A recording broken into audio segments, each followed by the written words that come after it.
I can't get enough. Got a space in my tackle box, just got to fill it up. Lure love, I can't ever stop.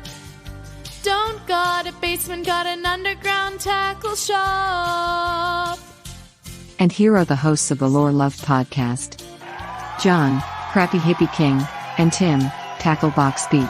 Hey, John and Lucy, the Lure Love podcast is going places. We just won 2 awards from the Association of Great Lakes Outdoor Writers. They're also known as AGLOW, and AGLOW was founded in 1956. It's one of the oldest outdoor communicator associations in the country. Today, they have more than 400 members, so the competition is really steep in this annual awards competition. Congratulations, guys. I must say, you do pretty good work for being human. You don't compare with my processing power, but still pretty good for humans. Thanks, Lucy. Now, I wasn't at the award dinner. I wasn't able to make it, but I can imagine that the attendees arrived in chauffeur-driven ATVs, and instead of a red carpet, they had a camo carpet that people walked along, and there were probably swag bags filled with the latest lures and gears. I can just imagine the after party with the booze flowing and the fish stories flowing. It must have been just an amazing event.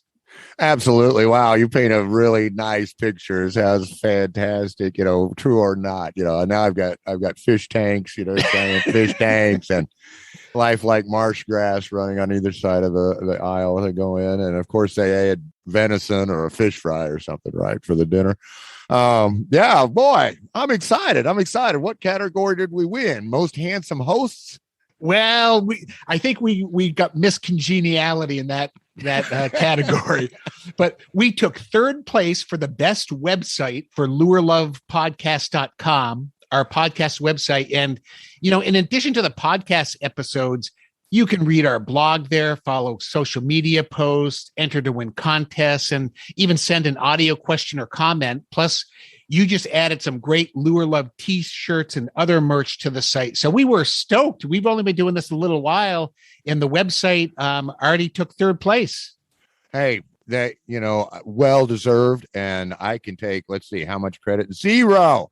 No, thank you so much, Tim, for creating that beautiful website. And it is, I know what goes into that because I've built one myself, and I needed counseling afterwards. So anyhow, excellent job, my friend. Excellent job. But come on, tell us the big story. The big story. This is what I'm most excited about. We took 1st place for the best fishing blog post for a post on the Lure Love website. And it was something that I wrote, a humorous essay called Deer in a Kayak. John, would you like to hear the winning essay? Absolutely. Okay, here it comes.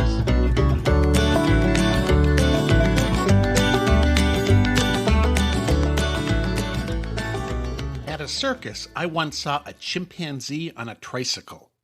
And on YouTube, I've seen a dog on a skateboard and a squirrel on water skis. But those pale in comparison to what I saw last weekend while fishing. It was a deer in a kayak. I often see deer when fishing on this particular river, and I see a lot of kayaks on the river too. But this was the first time I had ever seen them combined. As I looked upstream, I could see the kayak come round the bend. At that distance, everything looked pretty normal.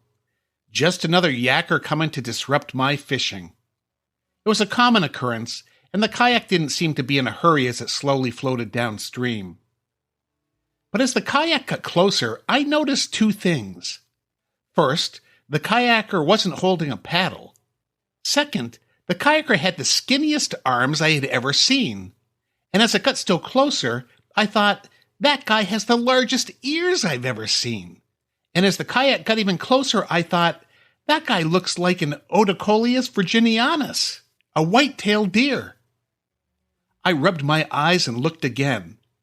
I was fishing for catfish in a few of the deeper holes in the river and thought the new bait I was testing might be clouding my brain. The bait was a large container of catfish dip that should have included a gas mask with every container. The instructions even said not to let the dip come in contact with your skin. When I opened the container and looked inside, I knew immediately that putting my nose directly over the dip was a colossal mistake. It was like being punched in the face with an angry skunk that had just finished eating a dozen rotten eggs and rolling in cow manure. As a kid, I'd heard of a practical joke where you put dog poop in a paper bag, place it on someone's porch, light the bag on fire, ring the doorbell, and run. When the homeowner sees the burning bag and stomps out the flames, their shoe gets covered with dog poop. I'm not saying this is a classy practical joke to pull on someone, and I don't even know if anyone actually ever tried it. It might have been one of those tales told by kids who always credit the story to their out-of-town cousin's classmate's older brother or some other inaccessible person who can't corroborate the story. But after getting a strong right uppercut of catfish dip in both nostrils, I realized the practical joke would have been much more effective if the dog poop was replaced with catfish dip. The only problem would be that the homeowners would have to throw away their shoes and possibly tear down their porch to get rid of the smell. But back to the deer in the kayak. What had fooled me at first was that the deer was sitting upright in the kayak seat, like a person, with its hind legs in the kayak, its head held high in the air, and its front legs hanging in front of it. I knew it was hunting season, and often saw deer crossing the river and in the woods. As the kayak came close, I could also see that in the deer's lap, if deer have laps, was a bow. The deer was clearly dead, but its open eyes eerily stared straight ahead. This opportunity was too good to be true. No, I wasn't going to take the deer, but where there's a deer in a kayak, there's likely to be a frantic hunter upstream trying to catch up with it, and I was going to enjoy our conversation as much as possible. Knowing the river well, I could tell the kayak would beach itself around the next bend, so I let it continue on its way and listened for sounds coming downstream. It wasn't long before I could hear someone crashing through the shallows at the edge of the river. I would say the hunter was cursing like a sailor, but the cursing was much more like someone who had lost his kayak, deer, and bow. I just casually continued fishing. When he got close, he stopped, caught his breath, and asked, "Did you see a kayak come by here?" "Yeah," I said casually. "About a dozen kayaks have come by this morning." "This one had a deer in it," he said expectantly. "A deer?" I said, scratching my head. "Yeah," he said, "a deer." "What color was the kayak?" I asked. "What color was the kayak?" he stammered. "What difference does the color of the kayak make? It had a deer in it." "Well," I said, "quite a few kayaks have come down the river today, just trying to narrow it down. Did you know the deer?" "What do you mean, did I know the deer?" he said, getting angry. "I shot it." "What did you shoot it with?" I asked. "A bow," he said, getting exasperated with me. "But you don't have a bow," I said. His mouth opened and then closed for a second. "The deer has the bow in the kayak," he said sheepishly. "Well, why didn't you say that at the beginning?" I said, as if we were getting somewhere. "I did see a deer go by in a kayak with a bow, but I don't think it's the one you're looking for." "What do you mean?" he asked. "Well, the deer that came by sitting in the kayak with the bow was dead, and I think it was a self-inflicted wound." "Self-inflicted?" he asked. "Well, deer don't take hunting safety classes, and my guess is he didn't know how to handle the bow and shot himself, poor guy." "I shot him. He didn't shoot himself," the hunter said defensively. "Well, there's really no way to know for sure since there weren't any witnesses." "I was a witness. I shot it," he countered. "It's just your word against the word of the dead deer, and I don't think that's going to hold up in a court of law." "Where's my kayak now?" he asked. It went around the bend. It probably beached itself there. "Why didn't you stop it from going downstream?" he asked in desperation. "Well, first, I don't usually talk to kayakers who go past here, and I didn't want to get into some big conversation with a deer while I was fishing. And second, when the game warden showed up, I'm not sure he'd believe that I found the deer dead, sitting in the kayak with a bow, and me with no hunting license." "Well, you do have a point there," he said. "Yeah, I've watched enough episodes of Northwood's Law to know not to be caught with a dead deer in a kayak." "What happened?" I asked him. He shook his head. "I used the kayak to get to that island upstream. That way I left no scent getting there. Within 15 minutes I saw the deer and shot it. My plan was to put the deer in the kayak and float it down to the next bridge to take it out. I tried tying the deer to the kayak, but the deer kept falling over the edge, so I tied it into the seat. But while I was taking a leak, the kayak got away from me." If I had $1 for every time I've heard that story, I said. Well, you better go get your kayak and deer, and try to be more careful next time. I heard the phrase try to be more careful next time a lot growing up, and I found it coming out of my mouth without my knowledge. If I'd been on the Titanic, I probably would have said it to the captain as the ship was sinking. Try to be more careful next time. I'd say seeing the deer in the kayak was even better than the squirrel on water skis. My only regret is that I forgot to tell the hunter that I'd left him a present in one of the dry storage compartments of his kayak. I knew he was having a bad day and wanted to cheer him up. Besides, I was done with using my catfish dip bait and thought he might like to try it. I sure hope he finds it before next summer.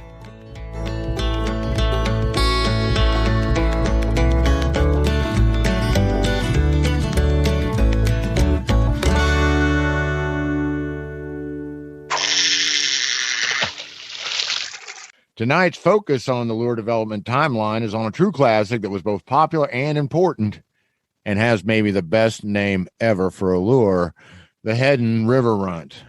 It is a great name, John. What is it with humans and alliteration? River Runt? Road Runner? Rattling Rogue? And Lucy, the lure-matic computer. Oh yeah, my name uses alliteration too. Okay, never mind. I'm okay with alliteration. John, how is the River Runt as a collectible lure? Well, I mean, the River Runt's an absolute wonderful collectible for a couple of reasons. They made a whole bunch of them, so there's ones that aren't terribly rare, so you can get started at a lower price. An average person can find some fun examples in good condition, starting around $5. Another reason the River Runt motivates so many collectors is that they came in a staggering array of colors and models. Yeah, they really did, John. And the River Runt's a cool lure. It's a crankbait that ranged in length from about 2 to 5 inches. Most of them were in the 3-inch range. It's long and thin, and it has a scoop nose that always reminded me of those political cartoons of Richard Nixon. I don't know why, I just can't get that out of my mind. But it has this long upturned nose, and it has a beautiful metal lip attached with screws to make it dive. It comes in floating and sinking versions. Most have double treble hooks, and it's just a beautiful lure, very recognizable. But as you said, John, it's crazy how many color combos the River Runt comes in, and the Heddon created in both for that and for their other baits. A lot of classic colors and patterns are still in use today. Exactly. These designs have stood the test of time. I mean, it's not as thin a bait as, say, a slim minnow, but yeah, it reminds you kind of, how many baits were derived from using broom handles and cutting them down to different lengths and then whittling, from there to get your shape. I know that I will not leave the house without a Heddon tiny torpedo in my kit. I do have one River Runt that I fish with from time to time, but whether it's the Zara Spook or the Tiny Torp, Heddon designs hold up well over history. They're great lures. I think I've owned River Runts for my entire fishing life. I really can't remember a time when I didn't have one in my tackle box. I fished with them as kids. And recently I was visiting my parents and I found an old one in an old tackle box in their garage. I mean, it's a lure that just keeps popping up time and time again. It certainly is. And they're just too much fun. Okay. So I want to draw in on the visual aspects of River Runt because we could make an hour-long broadcast or a series of broadcasts about this lure. I mean, heck, there's entire books written about this lure, but I'm just going to draw in on the visual aspects of the River Runt tonight. But hit us with some backstory, if you would, please. TTBB, tell us where this thing came from. We use two primary sources to do a little bit of research. The first one is mybaitshop.com, which is a dynamite place to learn about the history of different lures and buy a few lures while you're at it. They actually have a lot of River Runts for sale there, so you can go in and check them out. And we'll put the link to that in the show notes. And then the other resource is the Whitefish Press website. And Whitefish Press has amazing lure history books, very detailed. You can really go down the rabbit hole and learn everything about almost every lure that's out there. And on their website, they include an overview of the book, The River Runt Identification Guide by Tom Jacoment and Dennis Bolas. And Whitefish Press just has some of the best lure history books you're going to find anywhere, and I really recommend you check them out, and we'll include a link to that in the show notes as well. So the River Run was a lure derived from a larger old and Heddon bait called the Vamp. And what's really cool about both lures is they're originally carved out of wood, so much heavier than the plastic versions. They had huge dished out eyes that faced forward and a muzzle that looked to me a little bit like it was based on a pike rather than a small bass or forage fish or a sunfish. As I said before, more like Richard Nixon. Those bass love to slam Richard Nixon. That's all I can say. And the original River Run saw some limited release from 1929 to 1932 as a wooden lure, but it really took the scene by storm when the plastic models came out in 1933, and it was named the River Run Spook. And this is just such a great piece of history. It got its name because the plastic blanks were translucent, and many of the designs were painted in such a way that the light passed through the body of the bait. So to the imaginations of Heddon's design and sales departments in the early 30s, they looked kind of ghostly. So they were called spooks. You just got to love that. And that's true when you look at these, you can really see that the light goes through those. And so, on a bright sunny day, these things kind of really lit up in the water. Absolutely. I mean, it's crazy. Plastic was a new thing. It was a cutting edge material. Heddon was right there on it. And wow, what a plethora of paint jobs. I mean, they had over 50 color combos along with a wide array of variations because they made countless small batches and prototypes. So they had a lot of fun over there. This is so typical of older businesses to have a real creative department that paints up a few lures and then says, what are we going to do with these? And it's like, oh, give them away or sell them or, but get them out there. Let's see what some of our customers think. And so there's tons and tons of unofficial paint jobs and so forth that you can find. I mean, Tom and Dennis have over 500 different River Run pictures in their ID guide. So that kind of gives you an idea of how the creative juices were really cranking over at Heddon with the River Run, and what a deep dive you could do if you start getting into some of these backwaters on this lure. It is a lot of different colors. There are the simple paint jobs like, the typical red and white, and there are more detailed ones that you like a frog lure that has the frog spots on there. Then there are the flitter models with glitter on the outside, the fish flash models that have like a gold or silver liner inside and scale patterns as well. And finally, the popular favorite, the shore minnow. The shore minnow pattern is really one of the most remarkable patterns ever, in my opinion. I mean, those who are not familiar with Heddon's lures, a shore minnow pattern relies on a background color with a series of contrasting ribs or like herringbones painted down the side. Not only is the pattern one that appeals to fish and anglers, and they still use it today, but I can't help but think it was influenced by the wider world of painting and art going on at the time. I mean, we're talking about 20s and 30s here, modernist movement and so on. I mean, it's just such a cool abstraction of a natural element. It just makes me wonder, there wasn't a person or two at Heddon combining a deep interest in the modern art that was coming along with good fishing sense when they went to design. I don't know. I didn't get that deep into it. I looked, Tim. I tried to find a little more, but anyway, shore minnow, classic old pattern, still around today, still whaling on fish today. And to me, John, that herringbone with a translucent body and that unique river run shape, it's those three things that just make it so recognizable. There's no other lure that I can think of that really combines those. And it does really have an artistic feel to it. Somebody was very creative. Yeah, it's great to have that kind of environment and that kind of human element into such a great lure. Now, as far as River Run collectibility, it sounds to me from my research that those early plastic models are really hard to come by in good shape. Apparently, some of the early plastic they used was not as tough as what they were able to come up with later. And so the stresses of fishing wore a lot of these lures out. Yeah, and I read something about that early plastic. I think that it shrunk over time. And so that it became a little bit unstable. So there aren't as many around. You can look up on eBay and see what these things sell for. And you can find a nice vintage River Run with a common paint job in pretty good shape and, without a box for $5 to $8. and there's so many different models and ages, and those are going to take you up higher. But I really am surprised at how many of these fun runts are being offered for, around $10, $8. But when you look at them, John, there's just so many different colors. I go into eBay and I think, oh, I've never seen that color. I've never seen this one, because there are just so many different variations that they have. But you can definitely find some good deals now and then. And I noticed something on eBay when we can add a box. We're in great shape.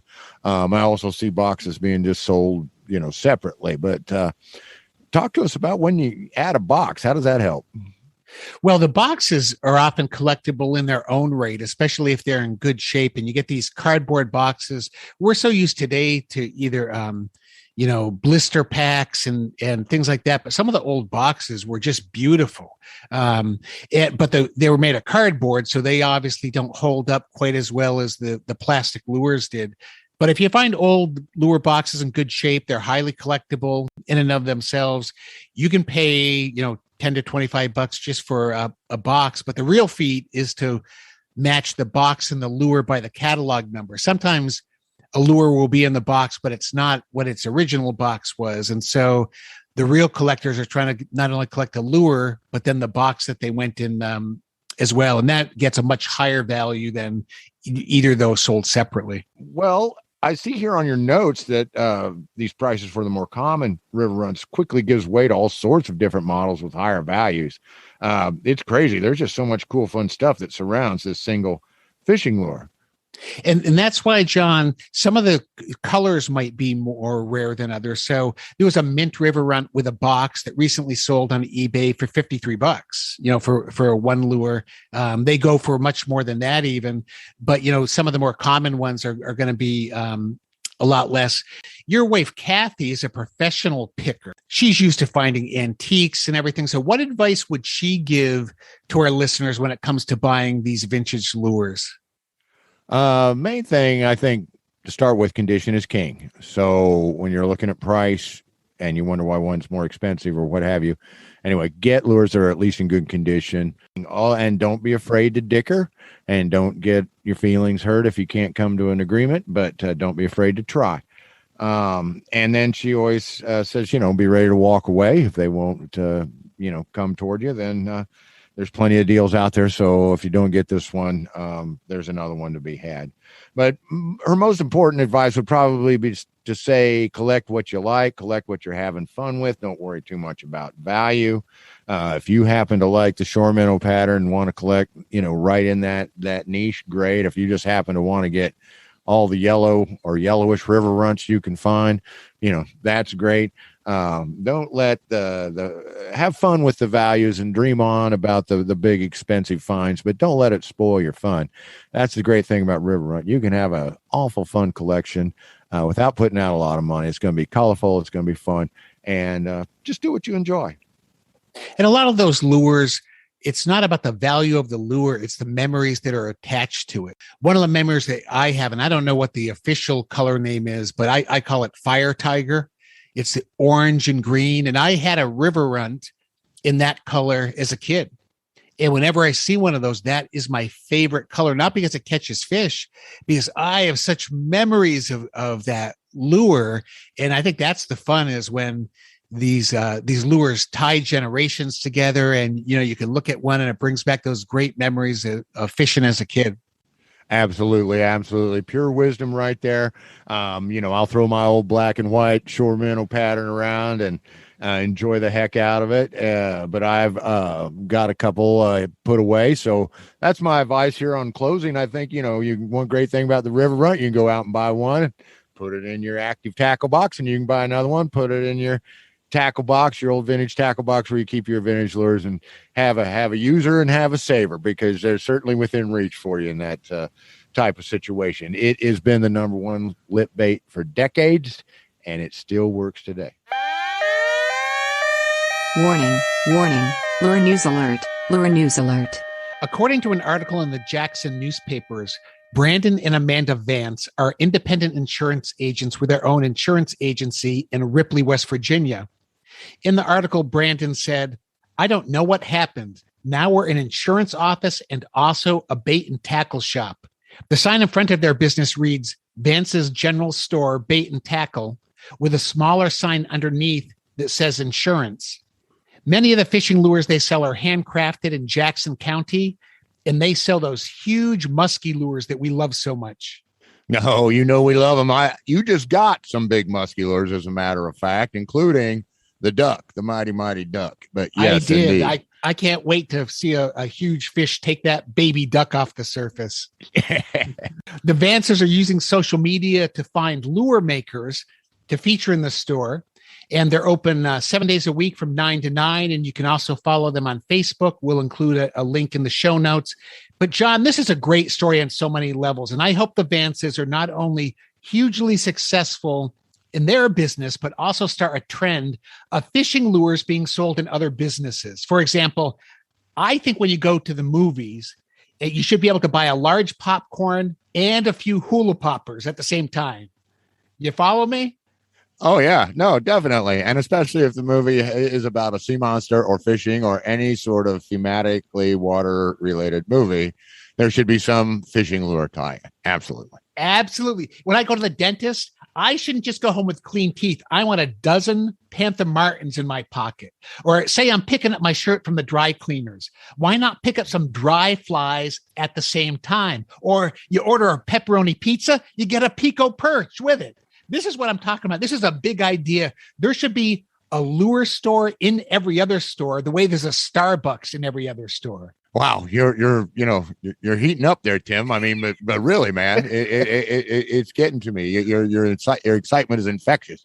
I'm starting to see lure kiosks everywhere. I just love it. So we're going to put a link to this news article and the Vance's Facebook page, and hopefully we'll see more of these lure stores opening. And if they're really lucky, they'll go out of the insurance business altogether and just be doing full-time lures.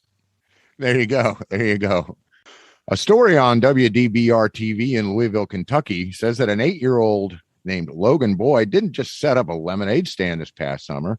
He set up a fishing lure stand. Logan and his parents sold the hand-poured plastics they made at Shepherdsville Farmers Market, and they sold them about $5 a bag. And the company is called Boyd's Bites. When they're not at the farmers market selling those plastic baits, Logan has a stand in front of his house. The business began on Facebook, and Logan, who is autistic, makes a lot of the decisions about the baits, especially color choices. He also massages the scent into the lures after putting them into the bags. John, now I don't know about you, but I have never fished before with a hand-massaged plastic bait, and I think this is a great idea. His fingers getting that scent into those plastics, this is a very unique feature. Hey, you get the love and you get the luck and you get the Logan in there. It's just got to be positives all the way around. I just love the story. What a great, great idea. And, growing up and kids selling lemonade and you'd see adults stop by and think it was cute, but this is on a whole different level. Selling the plastics in front of your house. What gets better than that? I don't know. And I think it's awesome that he has a great neighborhood, great parents, great community, and that he can do something like that.